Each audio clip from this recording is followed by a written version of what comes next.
It may be the Easter holidays for a lot of children in England, but there's more strike action on the way, which means that kids may be out of the classroom for a little bit longer. Teachers from the National Education Union have rejected a pay offer from the government, calling it insulting. Let's remind ourselves of how we got to this point, because the government offered teachers a one-off payment of £1,000 plus a 4.3% pay rise. That's for staff in the next academic year. It's an offer the unions say doesn't cut the mustard. Have a look at this, because 98% of members who took part in that ballot turned down the deal. There's the green 2 down the bottom there, if you're counting. So that means we're now in for more strikes, and they're scheduled to take place on Thursday, April the 27th, and Tuesday, the 2nd of May. Those dates might be ringing some alarm bells for you, because it's just before GCSE and A-levels start. Unions say essential classes won't be disrupted. We know that teaching is a profession that is often viewed as understaffed, overworked and underappreciated, as our correspondent Catherine Jones has been finding out. When they marched last month, the anger and frustration was obvious. And now members of the National Education Union have delivered their verdict on the government's pay offer, with an announcement made at the start of their annual conference. 98% of members have rejected the vote. Teachers have voted in the right way because the offer was insulting. Teachers are fed up. They are absolutely tired of doing more for less. For me personally, I've been striking because I believe that schools need more funding. It's as simple as that.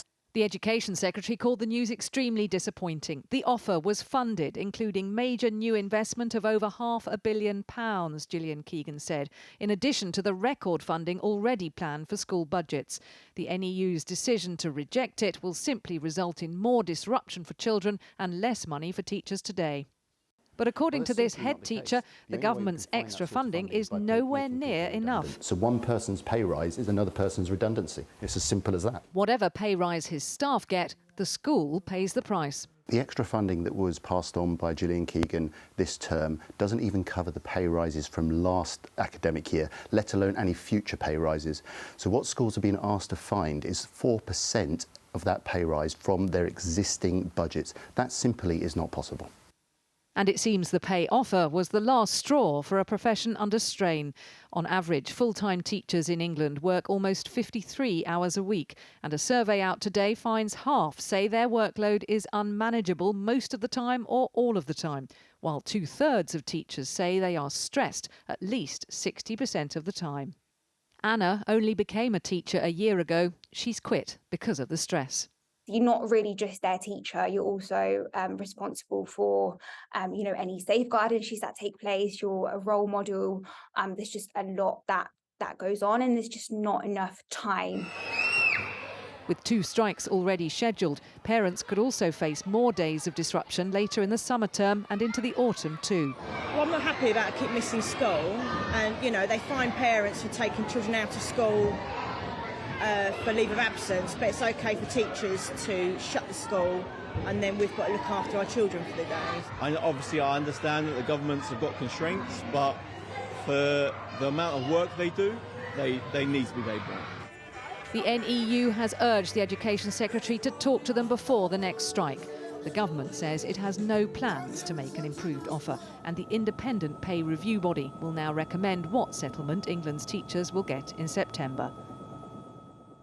Well, Catherine joins us now in the studio. Catherine, the government is saying that this pay offer is funded. The teachers are saying it's not. Who's right?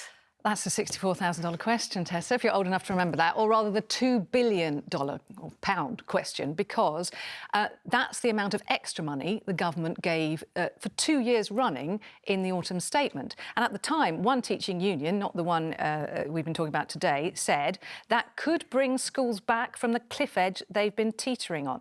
But of course, some schools are closer to that cliff edge than others because of their own needs of the pupils, and some are actually over the edge and kind of clinging on, as you heard in my report. And so the Treasury, looking down on all of this, sprinkling out £2 billion, is convinced it is enough money to fund what they've promised and what has now been rejected. The schools looking up, some of them already holding the edge of that cliff edge, say, no, it's not enough for us to cope.